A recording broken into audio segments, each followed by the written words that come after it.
جس کو آپ کی کمی محسوس نہ ہو تو یقین مانیں کہ وہ آپ کی موجودگی کو بھی محسوس نہیں کرتا۔ ہر عبادت کی قضا ہے، لیکن انسان کا دل توڑنے کی قضا نہیں۔ ڈگری تو محض تعلیمی اخراجات کی رسید ہوتی ہے، علم تو انسان کی گفتگو اور عمل سے ظاہر ہوتا ہے۔ مسلمان کو جو بھی تکلیف، اذیت، اندیشہ، غم اور ملال پہنچے، یہاں تک کہ اگر اس کو کانٹا بھی چبھ جائے تو اللہ ذوالجلال ان تکلیف کے سبب اس کے گناہ مٹا دیتا ہے۔ شب کی تاریکیوں میں جب خدا کے سامنے بیٹھو تو بچوں کا طریقہ اپناؤ۔ بچہ روتا ہے اور پھر اپنی مراد پا کر رہتا ہے۔ دوسروں کی مدد کیا کرو، خدا تمہاری مدد کرے گا۔ دوسروں کو سکون دینے والا کبھی خود بے سکون نہیں رہتا۔ اے اللہ، جو ہمارا مقدر نہیں اس کی خواہش بھی ہمارے دل میں نہ ڈال۔ جس میں تو راضی نہیں اسے ہماری دعاؤں کا حصہ نہ بنا۔ وہ زندگی عطا کر جس پر تو راضی ہو اور ہم بھی راضی ہوں۔ ہمیں سرکشی اور خواہشات کے الاؤ سے بچا لے۔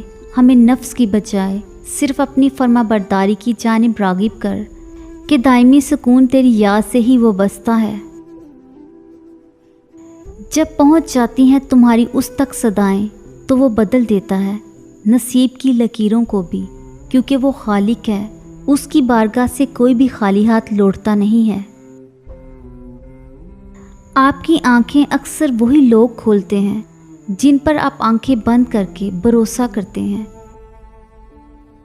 کچھ لوگوں کو ہم عزت دینا چاہتے ہیں مگر وہ اپنے رویے سے ثابت کر دیتے ہیں کہ انہیں اس کی ضرورت نہیں۔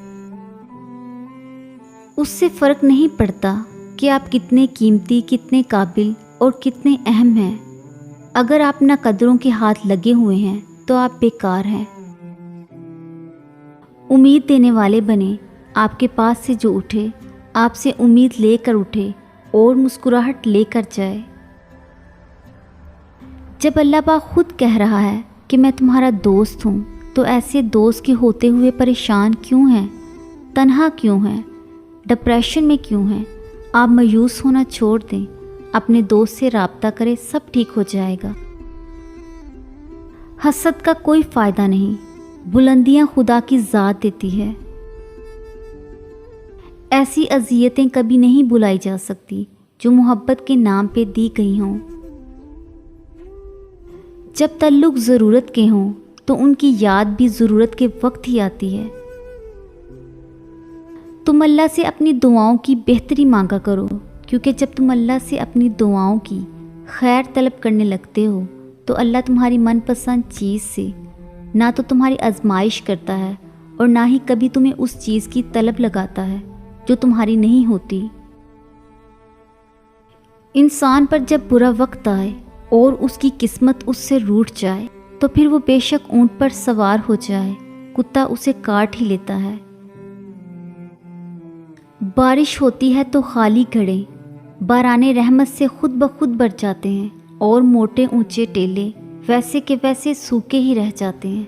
اپنے آپ کو خالی رکھو، کیونکہ خالی جولی ہی بری جاتی ہے۔ جو شخص اپنے دشمن کے قریب رہتا ہے اس کا جسم غم سے گل کر لاغر ہو جاتا ہے۔